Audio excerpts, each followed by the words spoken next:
Chapter 7. "Now, Mr. Balderson, take Harper and Winthrop, and make your way through the jungle as noiselessly as possible. It is probable that the path runs within 50 yards of this point, possibly it is only half a dozen. When you have found it, send Winthrop back to me with the news. Take that long coil of thin rope that is in the bow, and pay it out as you go along. You might get lost even within 2 yards of the stream, and it would be dangerous to call or whistle. It will enable me to join you. Leave your muskets behind, lads. They'd only be in the way in the jungle, and you have your pistols and cutlasses. You take the lantern, Winthrop, and Harper, do you take the rope. Fasten one end to the thwart before you start, or without knowing it you might drag it after you." Dick led the way, the others following close behind, but as soon as they were among the trees he was obliged to take the lantern, for the darkness was so intense that he could not see an inch before him, and would have been torn to pieces by the thorny creepers had he tried to penetrate without a light. As it was, he received several nasty scratches, and could hear muttered exclamations from the men behind him. Creeping under some of the rattans, making detours to avoid others, and cutting some of the smaller ones in two with his cutlass, he made his way forward, and was delighted indeed when, after proceeding some 20 yards, he came upon the edge of what looked like a ditch, but which was, he knew, the native path. "Here we are, lads," he exclaimed in a low tone. "Thank goodness we have not had to go farther." "So say I, sir," one of the men grumbled. "If it had not been for your lantern I should have been torn to pieces. As it is, I ain't sure whether me eyes ain't gone, and me nose and cheeks scratched as if I'd been fighting with a mad cat." "Here, Winthrop, take the lantern and make your way back. Darken it as soon as you get through to the edge of the creek. You cannot go wrong with the cord to guide you." 2 or 3 minutes later Dick saw the light approaching again, and the lieutenant, the coxswain, and 2 bluejackets joined him, Winthrop and another having been left as boat keepers. "Now, Harris, do you and one of the others go on ahead. We'll follow 50 yards behind you. If you hear anyone coming, give a low whistle. We will then turn off the light. You can walk on confidently, for there is no chance of any of these prickly creepers running across the path. When you see the trees are getting thinner, or that there is an opening before you, stop and send back word to us, so that we can shut up the lantern before joining you." The lieutenant headed the party now, followed by Dick. He held the lantern close to the ground. The bottom was like all jungle paths, worn perfectly smooth by the passage of the barefooted natives. "Nothing could be better," he said in a low voice to Dick. "We ought to be able to haul the guns along here at a trot, and the opening is wide enough on each side for a gun carriage to be carried along without any difficulty." In 10 minutes one of the men ahead came back. "We got to the end of the path, sir. It ends on the bank of that pool we saw ahead." The lantern was now extinguished, and the party hurried forward. On reaching the bank they found that the path ended, as they had expected, just opposite the village. The prahus lay somewhat to the right. "It could not be better," the lieutenant whispered. "Now let us see whether we can find a suitable place for the guns." This was much easier than they had expected, for the trees were cleared, probably to furnish firewood, for a distance of some 15 yards from the bank. Between this cleared place and the water was a fringe of thick bushes. "This will do capitally, lads. Now we'll be off at once. We've found out all that we wanted, and nothing could be more satisfactory." They retraced their steps rapidly till they came to the coil of cord looped on a low bough. The coxswain took it down, and they were soon all on board the boat again. "Now, lads, row as noiselessly as you can to the mouth of the pool again, then turn and lay on your oars, except Bow and 2, who are to paddle very slowly. Hand Mr. Balderson that 20-foot bamboo. I want to sound the river as we come back." As soon as the boat was again turned, Dick took the pole and, standing up, thrust it down into the water. "Only about 7 feet, sir," he whispered. "That is bad. It is evident that the ship cannot get up here. Still, we may as well go on sounding." "The water is gradually deepening," Dick said, thrusting the pole down again. "There are nearly 10 feet." It was not long before he announced 15, and at that continued until they reached the entrance to the creek, where it was only 14 feet. "It would be a touch and go there," the lieutenant said, "but I dare say she could be pushed through. It's very unfortunate that there is that shallow bar this side of the pool. And now, lads, you can lay out for 10 minutes, and then we can fasten up to a bough and see what's in the hamper. We've done our work earlier than I had expected, and can take it easy." The steward had provided them with an ample store of food, and the men ate their hunks of cold meat and bread, and passed round the pannikins of grog with great contentment, while the officers divided a cold chicken and a bottle of claret.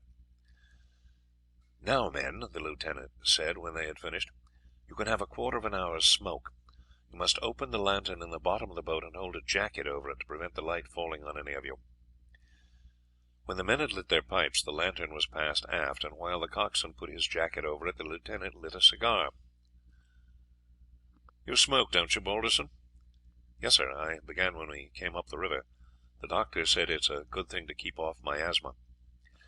"Very well, then, light up. I think that it's a good thing myself. We've done a very satisfactory night's work, and I think we see our way now to getting rid of most of those piratical craft, which will not only be a benefit to traders on the coast of the river, but will greatly please all the other chiefs, and will enable them to hold their own against Sehi." 5 minutes were added to the promised quarter, and then the pipes were laid down, and the boat proceeded at a steady stroke until they reached the spot where they had fished. "Somewhere about here, lad?" "Yes, sir. I think that this is just the place. I noticed that tall tree rising above the general line just opposite where we were anchored." "Then lower the grapnel. In oars." Another bottle was produced from the hamper. The lieutenant filled a wine glass full and drank it off, then passed the glass over to Dick. "What is it, sir?" "It's some grog with a large dose of quinine. The doctor begged me to give it an hour or two before daylight. Now, lads, you are each to take a glass of this. It will protect you against the effect of the mist on the river. You can show the lantern now. It's just as well that they should see it if they are on the lookout." Every man took his glass of the mixture. "Now wrap yourselves in your blankets, lads, and lie down for a couple of hours' sleep." After a minute or two scuffling while each found a plank to suit him, all was quiet in the boat.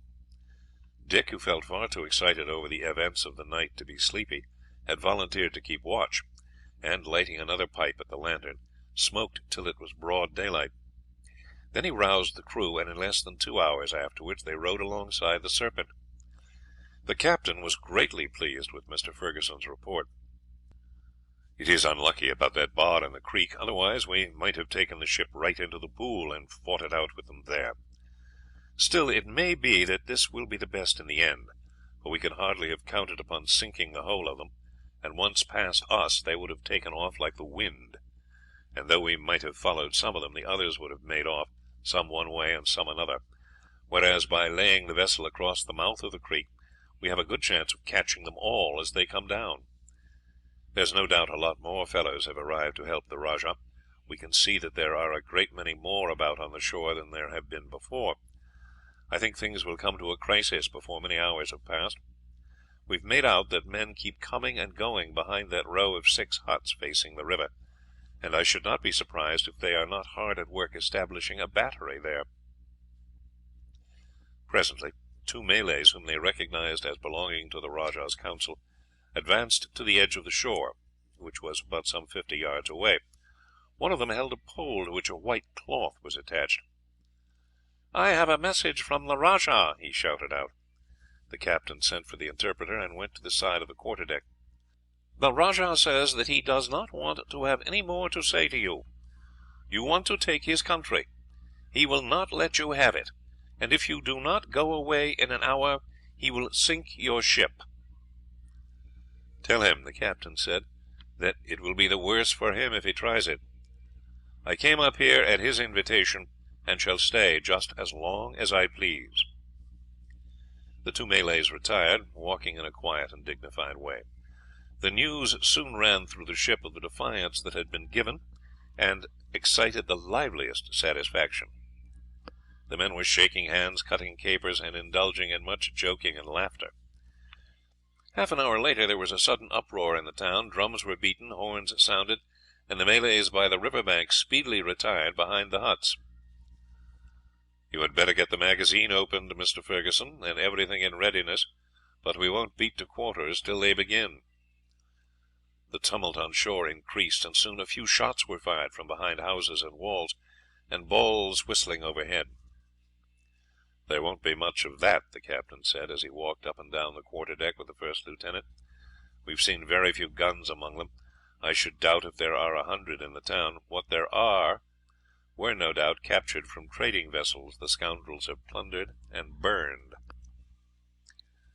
A few minutes later the bamboos forming the wall of the 6 houses where a bustle had been observed fell outward, the lashings having been cut by a swarm of Malays, who, as soon as the last fell, ran back, showing 8 brass cannon. "Beat to quarters, Mr. Ferguson," the captain said quietly, and at the first tap of the drum the sailors, who had been expecting the order, ran to their stations. As they gained them the little battery on shore opened fire. Although the distance was but 100 yards, only 3 of the balls hit the hull, the others passing through the masts. "Load with grape," the captain ordered. "Captain Hugeson," he said to the marine officer, "will you place your men on the poop, and tell them to open fire as soon as the guns send the Malays flying from their battery? I can see that there are large numbers gathered round it. Mr. Ferguson, will you see that the guns are all laid on that battery? When they are ready, fire a broadside that will clear the place out at once." 2 minutes later there was a crash as the whole of the guns on the starboard side were discharged at the same moment. The effect was tremendous, and the storm of grape swept away the whole of the buildings beneath which the guns were standing. 3 of these were dismounted, and not one of the men who had been crowded round them remained on his feet. Numbers were seen running away in all directions, and a volley from the marines brought several of these down. "There is an end to the attack," the captain said quietly. "Order the men to load with shell, and to direct their aim, in the first place, at the rajah's palace. There is no occasion for rapid firing." Gun after gun sent its messenger into the palace, and in 3 or 4 minutes flames were seen rising from it. The order was then given to fire with grape at all the houses facing the river. In the meantime the men were called from their guns on the port side, and the boats lowered. The marines, and all the sailors save those serving the starboard guns, took their places in them, the first lieutenant taking the command, and on the word being given they dashed with a cheer towards the shore, and leaping out, formed up, and, led by their officers, ran forward, not a shot being fired by the Malays as they did so. The fire of the ship's guns was now directed toward the portion of the town facing the forest, as it was here that the Malays would probably be gathered. Port fires had been distributed among the landing party. As these were lost to sight as they entered the town, those on board ship watched eagerly for the sound of combat. Nothing, however, was heard for a minute or two. Then came a single shot, and then a rattle of musketry. "They are making a stand now," the captain said. "Mr. Hopkins, will you please go round and tell the gunners to be very careful in their aim. Let them watch the smoke rising among the houses, and aim a short distance beyond it. Impress upon them that it is better to fire too far than to risk hurting our own men." The order was obeyed. Soon flames were seen to rise beyond the spot where the fighting was going on, and the resistance to the advance speedily ceased, and a dropping fire took the place of the sustained roll of musketry, which 5 minutes later broke out again at the edge of the town facing the wood, and the fire of the guns was now directed against the edge of the forest, to which the Malays had evidently fled. In a few minutes smoke began to rise all round the place, showing that the men with port fires were at work, and in a quarter of an hour the blue jackets and marines were seen issuing from the houses and coming down to the shore. The place was by this time a sheet of fire, the lightly built huts, dried in the heat of the sun, catching like tinder, and blazing up in a fierce flame, that in a few minutes left no vestige behind it. The ship's fire had by this time ceased, and the sailors, as they looked out of the portholes, cheered as the boats came up. Their appearance was far less orderly than it had been when they put off from the ship, every man having carted off some sort of loot, sarongs, spears, krisses, and other articles, some obtained from the huts, others thrown away by the Malays in their flight. There were, too, some articles of European manufacture, which had been carried off from the palace before the flames had obtained entire possession. These were in themselves strong proofs that the rajah's prahus had been engaged in piratical attacks upon European craft, for they consisted of bales of silk, chronometers, watches, double-barrelled guns, mirrors, and other articles which had evidently formed a portion of a ship's fittings. "Any casualties, Mr. Ferguson?" the captain asked, as the lieutenant stepped on board. "Half a dozen spear wounds, sir, but only one of a serious nature. Our fire was too hot for them to face." "What do you suppose their loss has been?" "As far as I can judge, sir, some 80 or 90 were killed by our fire, and at least as many must have fallen in the battery. The place was choked up with dead. I brought the 8 guns off. They are only 4-pounders." "They may be useful for the boats. I see the men have brought off a good deal of rubbish. You had better give orders that whatever there is to be fairly divided among all hands. Any articles more valuable than the rest had better be put up to auction, and whatever they fetch also divided among the men. Were the Malays in force?" "The place swarmed with them, sir, but they were evidently demoralized by the fire of the guns, and their attacks were really feeble. The only trouble we had was that some would shut themselves up in houses.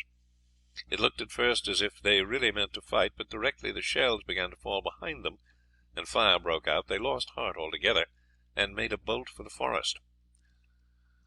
"Well, the work has been thoroughly done, Mr. Ferguson, and Sehi has had a lesson that he won't forget. Now we have to tackle his fleet." "Everything is ready, sir. We have got the sledges made for the 2 guns, and a store of long bamboos for the carriages, and anything else we may want to take with us." "This will be a more serious business by a long way," the captain said. "The men had better take 100 rounds of ammunition with them, and it would be as well to take a few boxes of spare cartridges; and the men not occupied in dragging the cannon and carrying the carriages must take up as many rounds of shell as possible, and 8 or 10 rounds of grape for each gun. We have got the sacks ready for forming the battery. That will be absolutely necessary for the protection of the men firing.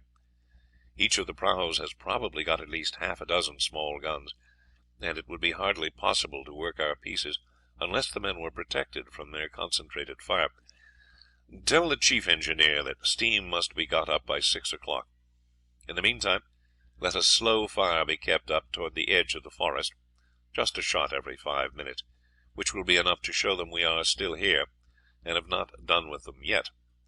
When the place cools down a bit, we will send a party on shore to keep up a dropping fire against the forest, and so induce them to believe that we mean to attack them there." Chapter 8. During the rest of the day preparations were actively carried on for the night's work. The 50 marines and 100 bluejackets were to take part in the landing expedition. The ammunition to be carried was ranged along the deck, and the men told off the various work that was to be done, some being allotted to carry stretchers and surgical requirements for the wounded. The first lieutenant was to command the party, having with him the third lieutenant, the master's mate, and the 2 senior midshipmen, besides, of course, the marine officers. Dr. Horsley was also to accompany them. Some cartridges were made up with powder and musket balls for 2 of the brass guns captured, in order that if the Malays succeeded in landing they might meet with a hot reception. It was decided that no cartridges should be taken for them, but that they should be simply laid on the sandbags. The party on shore had kept up a fire all day at the forest. The yells of defiance which at times rose showed that the Malays were in great force all around its edge. Towards evening all on shore returned to the ship. As soon as it became absolutely dark the anchor chain was unshackled, and a buoy being attached to the end, it was noiselessly lowered into the water. Then the screw began to revolve, and the vessel gradually backed down the river. All lights had been extinguished, and no sound from the forest showed that the movement had been observed. A mile lower down the ship was turned, the screw began to revolve more rapidly, and at half speed she ran down to the junction of the 2 branches of the river, and steamed up the other arm until within half a mile or so of the village at the mouth of the creek.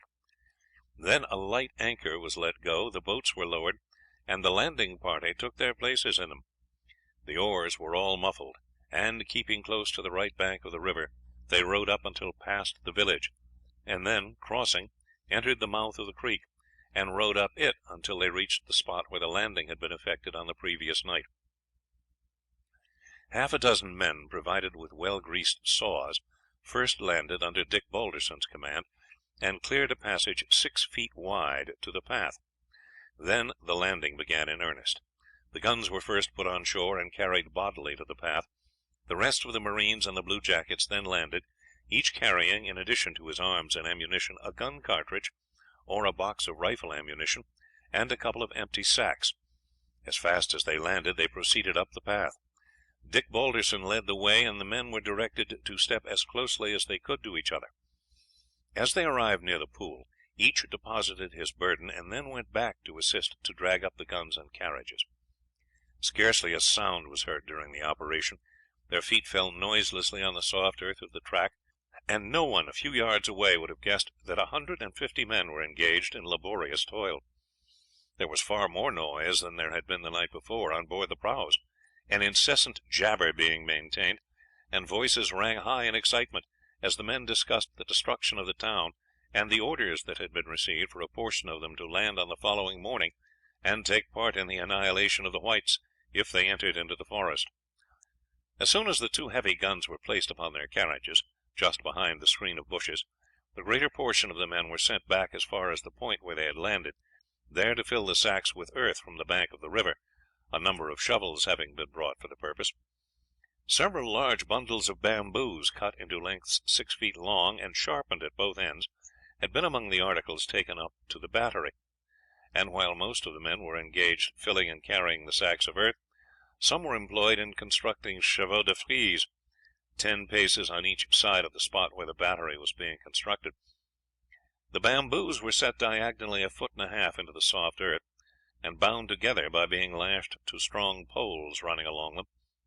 These fences extended from the edge of the bushes by the water to the trees.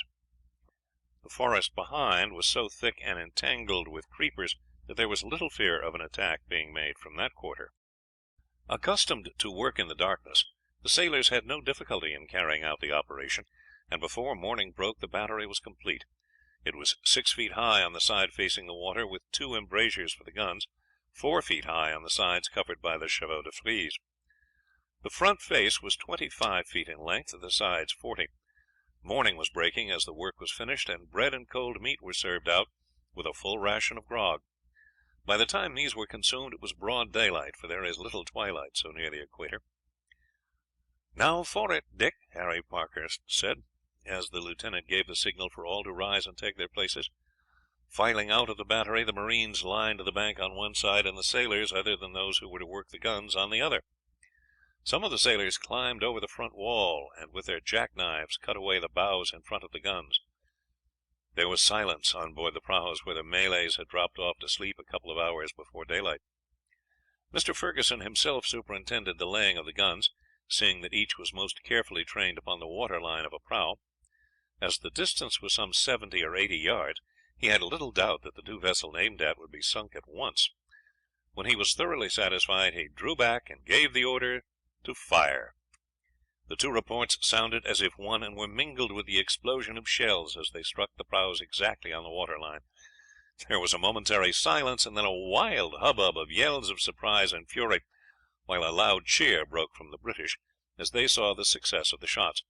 Almost instantly the two craft struck began to settle down, and in a minute disappeared, the water being covered with the heads of the crew, who were swimming to the other prahus. The guns of these had evidently been kept loaded, for before the two 18-pounders were again ready, a fire was opened by the 4 craft, 1 or 2 balls striking the sandbags, while the rest went crashing into the forest behind. Every shot from the British guns struck the prahus, but none effected such damage as the first 2 fired. "They are taking to their boats, Ferguson," the doctor, who was standing beside him, said. "Yes, but I fancy they have no thought of giving it up at present. They are going to make a dash at us. They can still work their guns and spare any amount of men to attack us." The next minute, indeed, a dozen boats crammed with men shot round from behind the prahus. "Grape now," the lieutenant ordered, while at the same moment the marines and seamen, who had hitherto been silent, opened fire from under the bushes, beneath which they were enabled to obtain a view of what was going on. 2 of the boats were sunk by the discharge of the grape, but the others, without checking their course, pushed on. "Quick, lads, give them another round before it is too late." The guns were loaded with incredible quickness, and 2 more of the boats were shattered, their swarthy occupants striking out for the shore, making for the most part towards the battery, as did the boats. 20 of the sailors and as many marines were at once called in from the bank to aid in the defence of the battery, and a desperate conflict was presently raging here and along the bank, the Malays swarming up, striving to force their way up through the embrasures, or to climb the sandbags, but as fast as they did so they were cut down or bayoneted by its defenders. Those trying to land at other points were impeded by the bushes, and numbers were killed.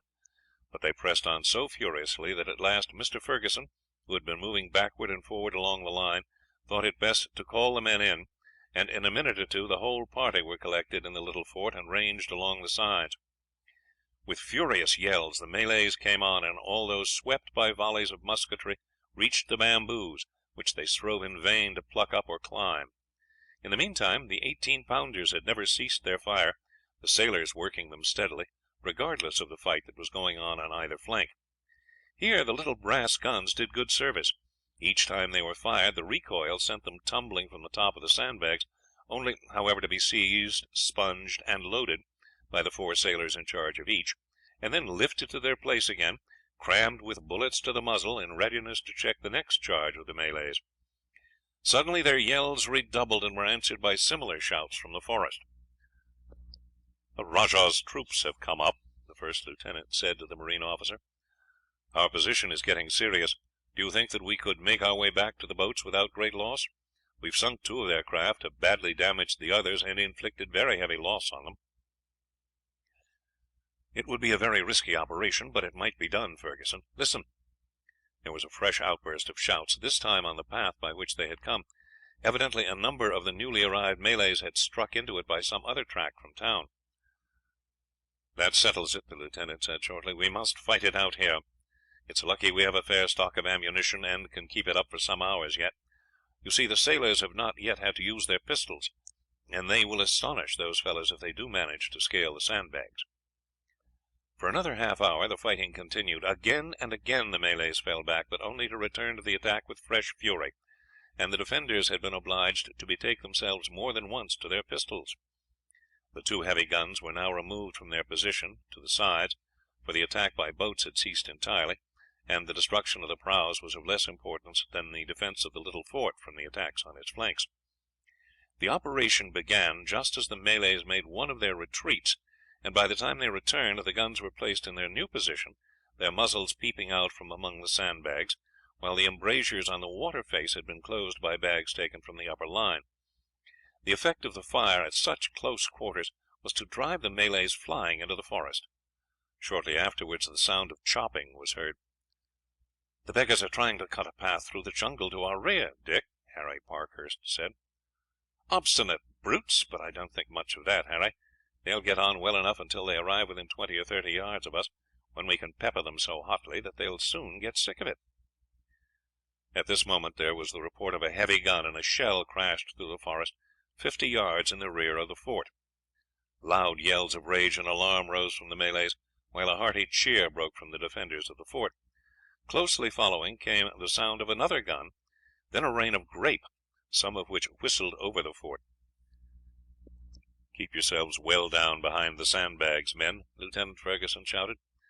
"The captain knows that we have shelter, and will sweep the Malays out of the forest round us. That shot must have done great execution among the Malays on the path between us and the boats." The guns of the ship kept up a heavy fire, searching the wood for some distance round with shell, and pouring volleys of grape into the trees near the battery. Presently the fire ceased. "I fancy they have all bolted, Dick," his comrade said. "After the first 5 minutes we have not heard a sound. I wonder what the Perils are doing." A minute later the lieutenant said, "Mr. Morrison, take a dozen men and make your way along the path until you get to the boats. I hope they have escaped. If they are within hail, go on board and report to the captain that we have sunk 2 of the prahus, and that for the present the Malays who have been attacking us have made off. Say that large numbers of them have gone on board the 4 prahus, and that I am about to open fire upon them again." As soon as the mate had left, parties of men were set to work to shift the guns to their old positions, and fire was again opened upon the piratical prahus, who replied as before with their little guns. A very few minutes later a shell flew overhead and fell in the water near where the craft were anchored. Another and another followed quickly. Intense excitement was manifest on board the prahus, and almost immediately their cables were cut, oars got out, and at a great rate they started down the creek. "The place has got too hot for them altogether, Harry. They think it better to run the gauntlet of the ship's guns than to be sunk at their moorings." Scarcely had the prahus issued from the pool than the guns of the ship were heard. I am afraid that some of them will get away, Harry. The beggars row so fast that there won't be time to give them more than one broadside as they pass. If the ship is aground, which is likely enough, for the captain pushed up farther than we thought possible, they will be pretty safe when they have once got past her." Presently the guns were heard to fire in rapid succession. Loud yells and cries followed, then came shouts of triumph and defiance. Then all was still, save that a few cannon shots were discharged at regular intervals. "They have got one of the guns round to fire over the stern, Dick. There, it is stopped now. Evidently the prahus have got round the next corner. It's a pity that any of them should have escaped, and they would not have done so if the Serpent had remained at the mouth of the creek. But I suppose the captain became anxious at the continuation of the heavy firing here, and so came up to our help. It's lucky he did so, for though we might have beaten them off, they were in such tremendous force that I fancy it would have gone hard with us in the long run. I was beginning to think so myself, Harry." Dr. Horsley had been busy enough from the time that the fighting began in earnest. 10 men had been killed by balls that had passed through the embrasures, or by kris or lance wounds, and 28 others had been more or less severely wounded. A quarter of an hour after the firing ceased, Captain Forrest himself, with the mate, rowed into the pool in one of the cutters, and landed at the end of the path close to the battery. "I congratulate you on your success, Mr. Ferguson," the captain said, shaking hands with the first lieutenant. "It's been a very hot affair, and by Mr. Morrison's report it was just as well that I decided to change my plan and come up to your aid, though it has resulted in 2 of the prahus getting away." "Then you sank 2 of them, sir?" "No, indeed, we only sank 1.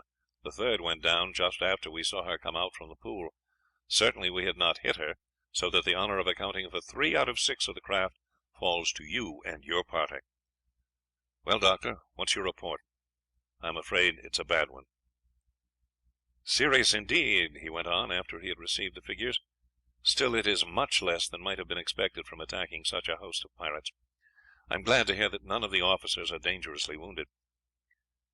"Parkhurst had his forearm laid open with a cut from a kris, and Balderson had one of their spears through his ear. Dr. Horsley said if it had been half an inch more to the left it would probably have killed him. Lieutenant Somers of the Marines is more badly hurt, a spear having gone through his thigh. It cut an artery. Luckily the doctor was close to him at the moment and clapped on a tourniquet, and then cut down to the artery and tied it. As he says, a delay of 2 minutes and it would have been all up with the young fellow." "Are the boats safe, sir?" "Yes, the boat keepers pushed off a little way when the firing began in the forest, and when they heard the shouts of a large party of enemy coming along the path, they went out almost into the middle of the creek, and it was well they did, for many of the Malays came down through the path you cut, and would have riddled them with their spears had they been within reach. The boat keepers acted very wisely. All of them got into the gig and towed the other boats astern, so that if the Malays came along either in their prahus or in their boats, they could have cut them adrift and made a race of it down to their ship. Well, I think that there is nothing more to be done here. The men may as well have a tot of grog served out, and then the sailors can march down to the landing place and bring up the boats, and take the guns and what ammunition you have left on board. Mr. Morrison will go back with me to the ship. He has one of his arms broken by a ball from the prahus." "I did not know that he was wounded, sir. He did not report it. I should not have sent him if I had known it." "Well, it's just as well as it is, Ferguson. It will give me an opportunity of specially recommending him for a promotion in my report. The assistant surgeon temporarily bandaged his arm when he reached the ship." "Is she afloat, sir?" "No, I want you back as soon as possible. We shall have to get out the anchors and heave on them. We put on a full head of steam and drove her 200 or 300 yards through the mud before she finally brought up. I wanted to get as near to you as possible in order to clear the woods round you." By 2 o'clock the whole ship's company were on board again and set to work to get her off, but it was not until after some hours' exertion that the Serpent was again afloat. She was at once turned around, steamed down to the mouth of the creek, and cast anchor opposite the village. End of Chapter 8. Recording by Mike Harris.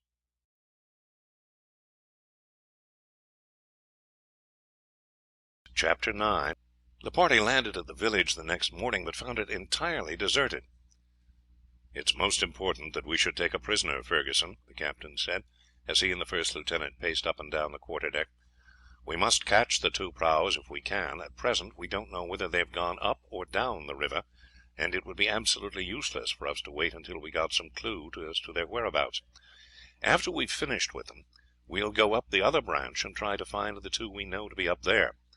I should not like to leave our work unfinished." "Certainly not, sir. I am afraid, though, that it's of no use landing to try to get hold of a prisoner. No doubt the woods are full of them. There are the townspeople, and those who came to help them, and though many of those who tried to swim ashore from the sunken boats may have been taken by the alligators, still the greater portion must have landed all right." "I should think, Mr. Ferguson, that it would be a good plan to send a party of 20 men on shore after nightfall, and to distribute them, 2 men to a hut. Possibly 2 or 3 of the Malays may come down to the village before morning, either to fetch valuables they may have left behind, or to see whether we are still here. They may come tonight, or they may come sometime tomorrow, crawling through the plantations behind the houses. At any rate, I will wait here a day or 2 on the chance." "Whom shall I send with the men, sir?" "You had better send Parkhurst and Balderson. They will have more authority among the men than the younger midshipmen. The men better take 3 days' cooked provisions on shore, and 10 small kegs of water, 1 for each hut. I'll give Parkhurst his instructions before he lands." "Now, Mr. Parkhurst," he said, when the boat was lowered soon after dark, "you must bear in mind that the greatest vigilance will be necessary. Choose 10 huts close together. 1 man in each hut must be always awake. There must be no talking above a whisper, and during the daytime no one must leave his hut on any account whatever. After nightfall you and Mr. Balderson will move from hut to hut to see that a vigilant watch is kept. You must, of course, take watch and watch night and day.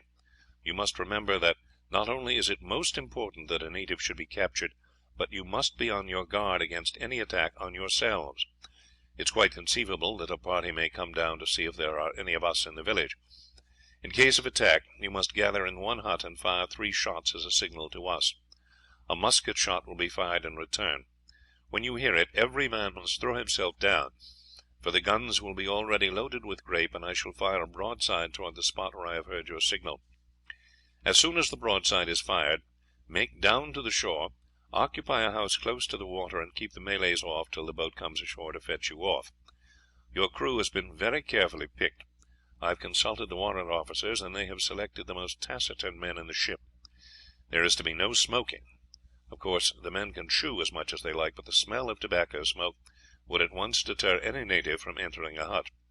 If a Malay should come in and try to escape, he must be fired on as he runs away, but the men are to aim for his legs." The instructions were carried out.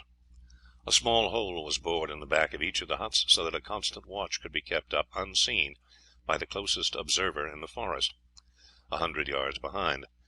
The night passed off quietly, as did the next day. The men slept and watched by turns. On the afternoon of the second day a native was seen moving cautiously from tree to tree along the edge of the forest. As soon as it was dark, Dick, whose watch it was, crawled cautiously from hut to hut. "That fellow we saw today may come at any moment," he said. "If one of you see him coming, the other must place himself close to the door, and if he enters, throw himself upon him and hold his arms tightly till the others come up to help. Keep your rope handy to twist round him, and remember, these fellows are slippery as eels." Having made the round, he returned to the hut in the centre of the others that he and Harry occupied. Half an hour later they heard a sudden outcry from the hut next to them, and, rushing in, found the 2 men there struggling with a Malay. With their aid he was speedily bound. Then the men were called from the other huts, and the whole party ran down to the water's edge, where Harry hailed the ship. A boat put off at once, and they were taken on board. The prisoner was led to the captain's cabin, and there examined through the medium of the interpreter. He refused to answer any questions until, by the captain's orders, he was taken on deck again and a noose placed round his neck, and the interpreter told him that, unless he spoke, he was to be hauled up to the yard's arm. The man was still silent. "Tighten the strain very gradually," the captain said to the sailors holding the other end of the rope. "Raise him 2 or 3 feet above the deck, and then, when the doctor holds up his hand, lower him at once again." This was done. The man, though half strangled, was still conscious, and on the noose being loosened, and Sohay saying that unless he spoke he would be again run up, he said, as soon as he got his breath, that he would answer any question.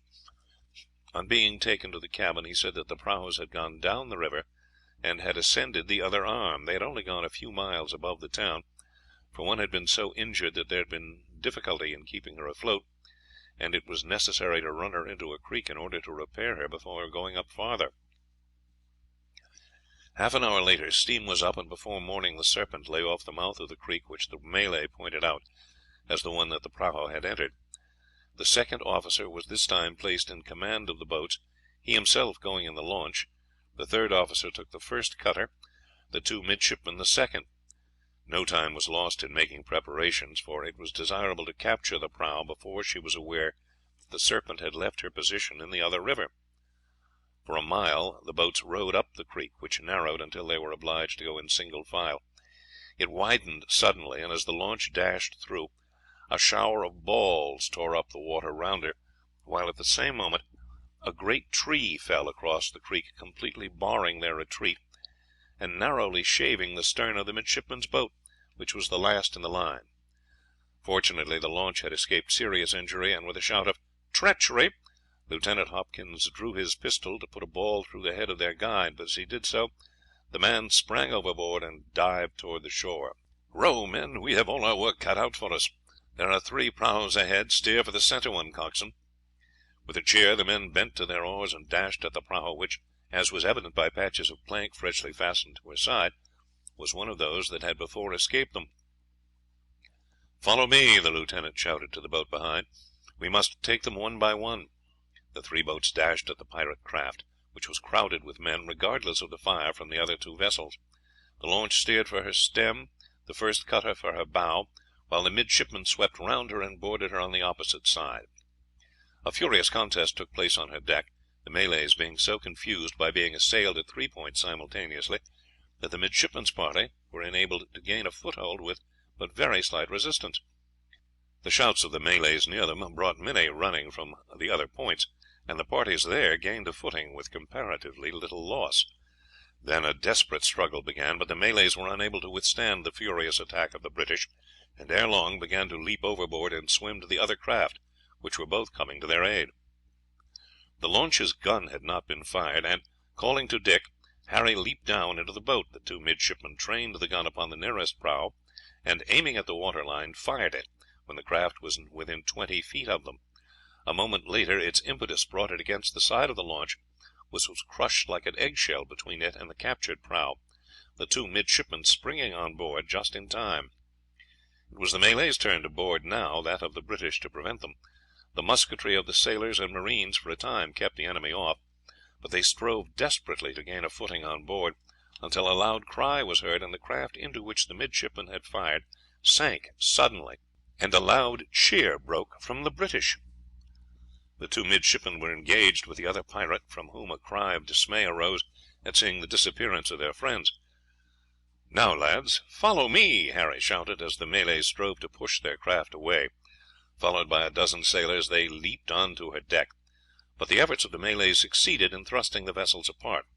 In vain the midshipmen and their followers fought desperately. Harry was felled by a blow with a war club, Dick cut down with a kris. Half the seamen were killed, the others jumped overboard and swam back to their vessel. Lieutenant Hopkins shouted to the men to take to the boats, and the 2 cutters were speedily manned.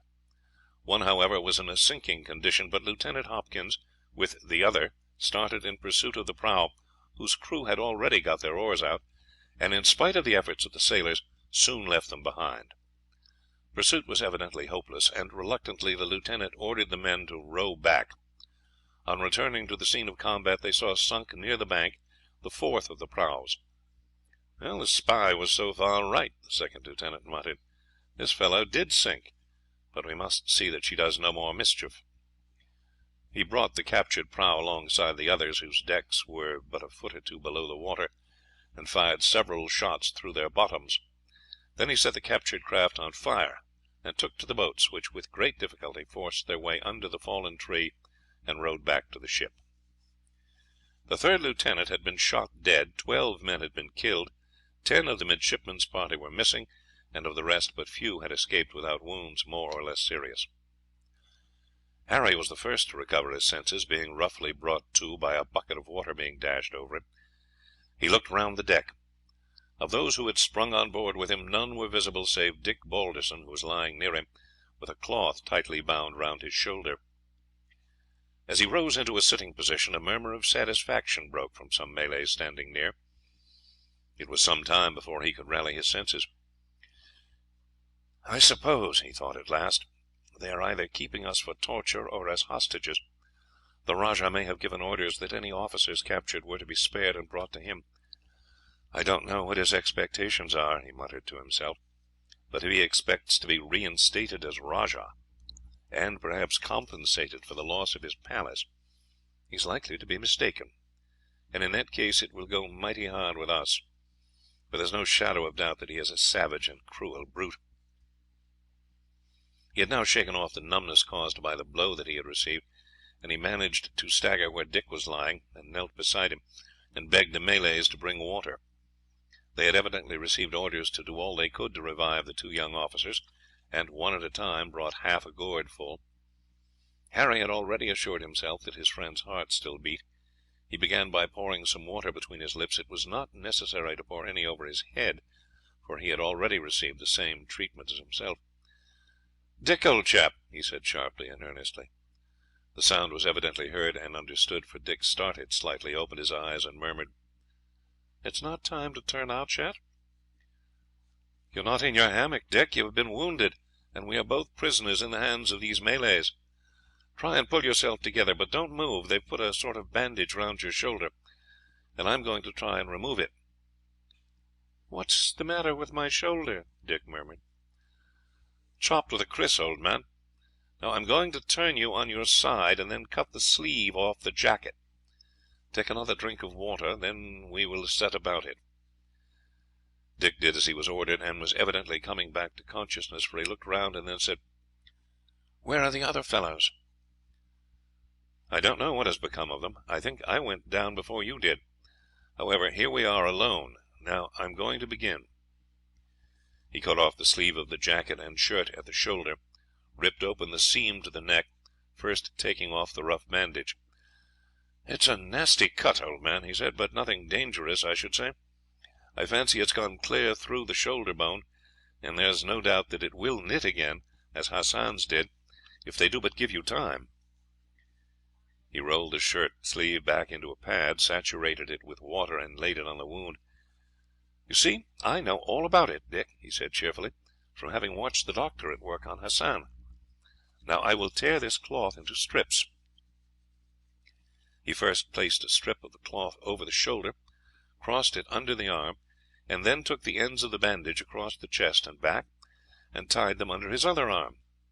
He repeated this process with half a dozen other strips. Then he placed Dick's hand upon his chest, tied some of the other strips together, and bound them tightly round the arm and body, so that no movement of the limb was possible. One of the Malays knelt down and gave him his assistance, and nodded approvingly when he had finished. Then he helped Harry raise him into a sitting position against the bulwark. "That is better," Dick said, "as far as it goes. How was it these fellows did not kill us at once?" "Oh, I expect the rajah has ordered that all officers who may fall into their hands are to be kept as hostages, so that he can open negotiations with the skipper. If he gets what he wants, he hands us back. If not, there is no manner of doubt that he will put us out of the way without compunction." The men were still working at the oars, and for 4 hours rowed without intermission through a labyrinth of creeks. At last they stopped before a small village, tied the prahu up to a tree, and then the man who seemed to be the captain went ashore with 2 or 3 others. The lads heard a loud outburst of anger, and a voice which they recognized as that of the rajah, storming and raging for some time. Then the hubbub ceased. An hour later the rajah himself came on board with 2 or 3 attendants, and a man whom they recognized as speaking a certain amount of English. The rajah scowled at them, and from the manner in which he kept fingering his kris, they saw that it needed a great effort on his part to abstain from killing them at once. He spoke for some time in his own language, and the interpreter translated it. "You are dogs, you and all your countrymen. The rajah is sending a message to your captain to tell him that he must build up his palace again, pay him for the warships that he has destroyed, and provide him with a guard against his enemies until a fresh fleet has been built. If he refuses to do this, you will both be killed." "Tell him," Harry said, "that if we are dogs, anyhow we have shown him that we can bite." As to what he says, it's for the captain to answer, but I do not think he will grant the terms, though possibly he may consent to spare the rajah's life, and to go away with his ship, if we are sent back to him without injury." The rajah uttered a scornful exclamation. "I have 6,000 men," he said, "and I do not need to beg my life, for were there 20 ships instead of one they could never find me, and not a man who landed and tried to come through the country would return alive. I have given your captain the chance. If at the end of 3 days an answer does not come granting my command, you will be krised. Keep a strict watch upon them, captain, and kill them at once if they try to escape." "I will guard them safely, Rajah," the captain, who from the rich materials of his sarong and jacket was evidently himself a chief, said quietly. "But as to escape, where could they go? They could but wander in the jungle until they died." By night both lads felt more themselves. They had been well supplied with food, and though Harry's head ached until, as he said, it was splitting, and Dick's wound smarted severely, they were able to discuss their position. They at once agreed that escape was impossible, and would be even were they well and strong, and could manage to obtain possession of a sampan, for they would but lose themselves in the labyrinth of creeks, and would, moreover, be certain to be overtaken by the native boats that would be sent off in all directions after them. "There is nothing to do but to wait for the captain's answer," Dick said at last. "We know what that will be," Harry said. "He will tell the chief that it would be impossible for him to grant his commands, but that he is ready to pay a certain sum for our release; that if harm comes to us he will make peace with the chiefs who have assisted Senhai against us, on condition of their hunting him down and sending him, alive or dead, to the ships. But the rascal knows that he could hide himself in these swamps for a month, and he will proceed to chop off our heads without a moment's delay. We must keep our eyes open tomorrow, and endeavour to get hold of a couple of weapons. It's a deal better to die fighting than it is to have our throats cut like sheep." Chapter 10. The next 2 days passed quietly. The lads were both a great deal better, and agreed that if, which would almost certainly not be the case, a means of escape should present itself, they would seize the chance, however hopeless it might be, for that at worst they could be but cut down in attempting it. No chance, however, presented itself. 2 Malays always squatted near them, and their eyes followed every movement. "Some time tomorrow the messenger will return," Harry said. "It is clear to me that our only chance is to escape before morning. Those fellows will be watchful till the night's nearly over. Now I propose that just before the first gleam of daylight we throw ourselves upon them suddenly, seize their krises and cut them down, then leap on shore and dash into the jungle. The night will be as dark as pitch, what with there being no moon and with the mist from the swamps. At any rate we might get out of sight before the Malays know what had happened. We could either go straight into the jungle and crawl into the thick bushes and lie there until morning, and then make our start, or, what would I think be even better, take to the water, wade along under the bank till we reach one of those sampans 50 yards or so away, get in and manage to paddle it noiselessly across to the opposite side, lift the craft out of the water and hide it among the bushes, and then be off." "Well, the worst of it is the alligators, Harry." "Yes, but we must risk that. We shall have the krises, and if they seize either of us, the other must go down and try and jab his kris into the beast's eyes. I know it's a frightfully dangerous business, and the chances are 100 to 1 against our succeeding, but there is just a chance, and there's no chance at all if we leave it until tomorrow. Of course, if we succeed in getting over to the other side, we must wait close to the water until daylight. We should tear ourselves to pieces if we tried to make through the jungle in the dark." "I tell you what would give us a better chance. We might take off 2 or 3 yards of that bandage of yours, cut the strip in half, and twist it into a rope. Then when those fellows doze off a little, we might throw the things round their necks, and it would be all up with them." "But you must see I have only one arm, Harry." "Bother it, I never thought of that. Well, I might do the securing, one fellow first and then the other. You could get close to him, and if he moves, catch up his kris and cut him down." "Yes, I could do that. Well, anyhow, Harry, We can but try. Anything is better than waiting here hour after hour for the messenger to come back with what will be our death warrant." They agreed to keep awake by turns, and accordingly lay down as soon as it became dark. The Malays, as usual, squatting at a distance of a couple of paces each side of them. It was about 2 o'clock in the morning when Dick, who was awake, saw, as he supposed, one of the crew standing up a few yards away. He was not sure, for just at that moment the figure disappeared. What on earth could that fellow want to stand up for and lie down again? For I can swear he was not there half a minute ago. But there's another farther on. He pinched himself to make sure that he was awake. Figure after figure seemed to flit along the deck and disappear. One of the guard rose and stretched his arms, put a fresh bit of some herb that he was chewing into his mouth, moved close to the prisoners to see if they were asleep, and then resumed his former position. During the time that he was on his feet, Dick noticed that the phenomenon which had so puzzled him ceased. A quarter of an hour later it began again. He touched Harry, keeping his hand on his lips as a warning to be silent. Suddenly a wild yell broke on the still air, and in an instant the deck was alive with men, and as the two Malay watchers rose to their feet both were cut down. There were sounds of heavy blows, screams and yells, a short and confused struggle, and the fall of heavy bodies, while from the little village there were also sounds of conflict. The midshipmen had started to their feet, half bewildered at the sudden and desperate struggle, when a hand was laid on each of their shoulders, and a voice said, "English friends, Hassan has come." The revulsion of feeling was so great that for a minute neither could speak. Then Dick said, "Chief, we thank you with all our hearts. Tomorrow we should have been killed." The chief shook hands with them both warmly, having seen that mode of salutation on board ship. "Hassan glad," he said. "Hassan watch all time. No let say he kill friends. Friends save Hassan's child. He save them."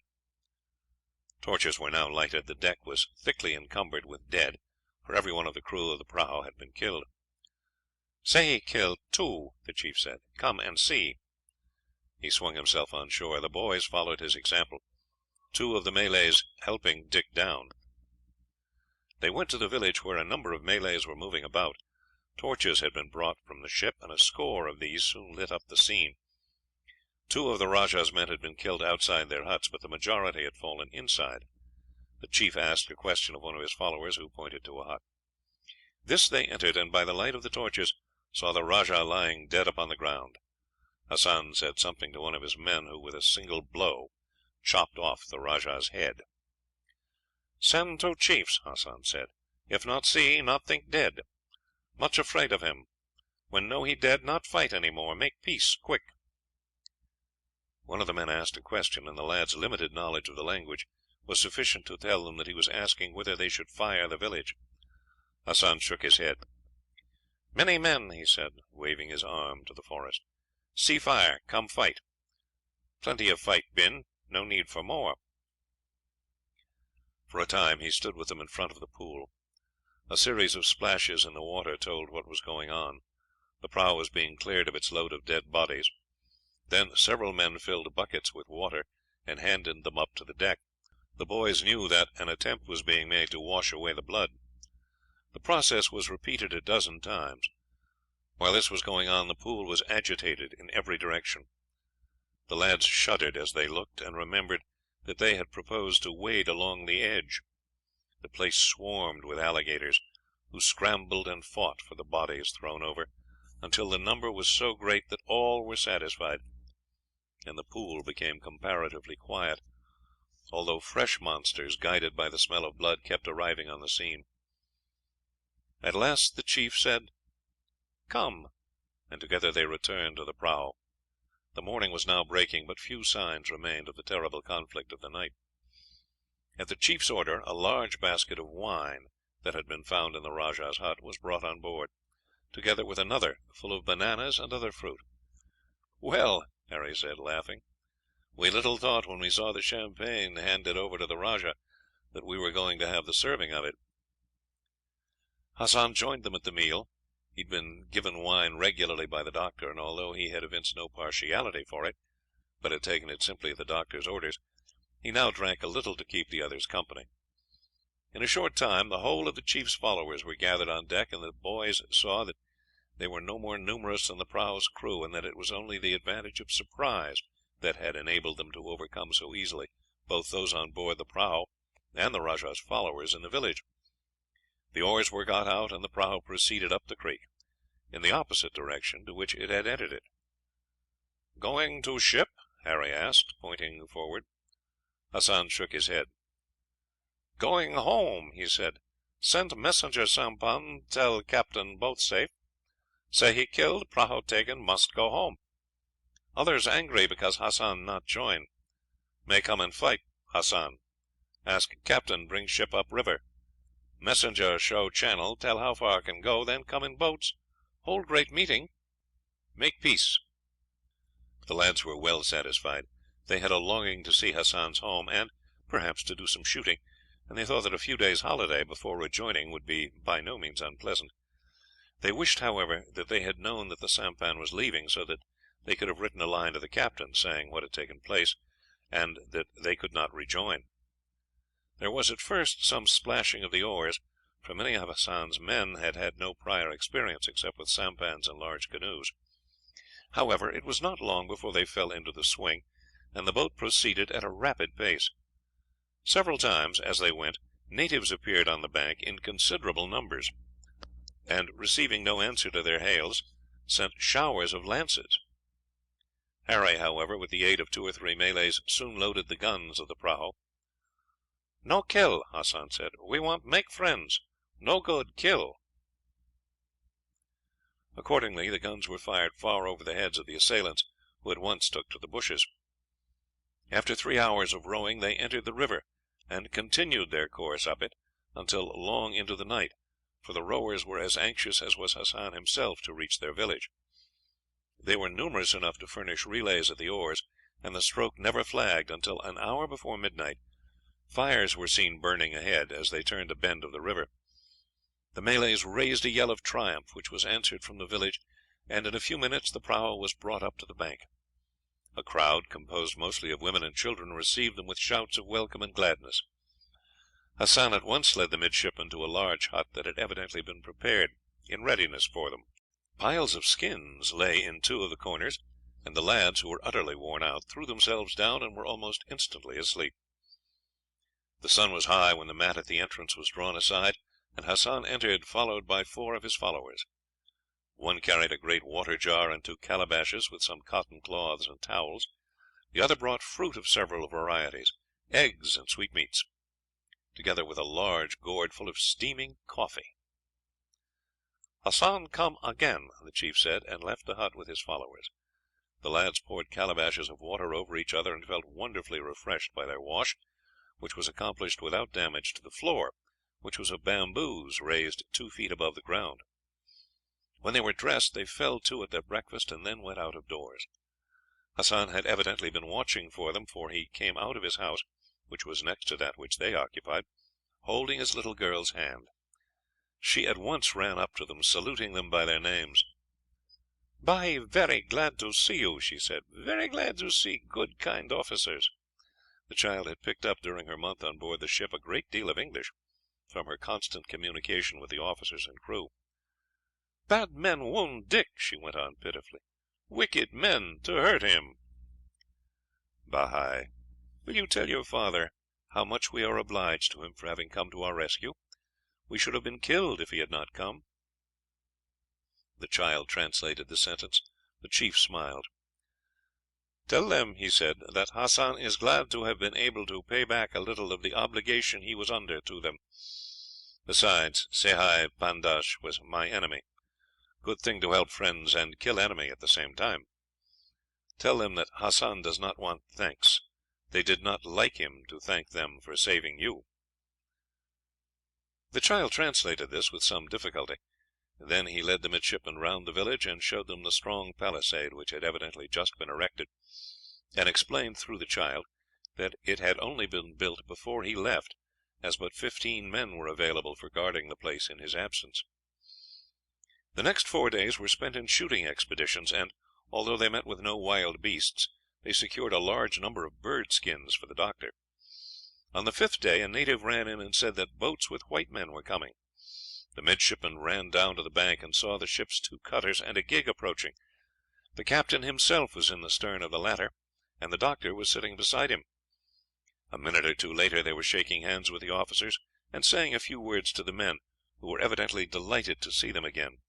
Just as the greetings were over, Hassan, in a rich silk sarong and jacket, came down towards them. He was leading his little daughter, and 6 Malays followed them. "Welcome, captain," he said gravely. "Hassan very glad to see you. All come right now." "Thank you, chief. We have learned from your messenger how gallantly you have rescued my officers, and put an end to our troubles by killing the Rajah Sehi, and capturing the last of the piratical craft." This was too much for Hassan, and had to be translated by Soh Hay. Since the chief's return a number of his men had been occupied in constructing bamboo huts for the use of the captain, officers, and men, also a large hall to be used for councils and meetings, and to this he now led the captain and his officers. When they were seated he made a speech of welcome, saying what gladness it was to him to see there those who had been so kind to him. Had he known when they would arrive, food would have been ready for them, and he assured them that however long they might stay they would be most heartily welcome, and that there should be no lack of provisions. They had done an immense service to him, and to all the other chiefs on the river, by breaking up the power of one who preyed upon all his neighbours, and was a scourge to trade. As there were still several bottles of the rajah's wine left, champagne was now handed round. "It makes my heart glad to see you, doctor," the chief said. "See, I am as strong and as well as ever. Had it not been for you, my arm might now have been useless, and my ribs have grown through the flesh." "I don't think it would have been as bad as that," the doctor replied, "but there is no doubt that it was fortunate that you were able to receive surgical treatment so soon after the accident, and it has been fortunate for us too, especially for our young friends here." Conversation became general now, and the interpreter was kept hard at work, and Bahi divided her attention between the officers and the men, flitting in and out of the hall, and chattering away to the sailors and marines who were breakfasting outside on the stores they had brought up, supplemented by a bountiful supply of fruit, which grew in abundance round the village. It was not long before a meal was served to the officers, fowl having been hastily killed as soon as the boats were seen approaching. Several jungle fowl had been brought in that morning. Plantains and rice were boiled, and cakes baked. Tea was forthcoming from the boats' stores, and a hearty meal was eaten.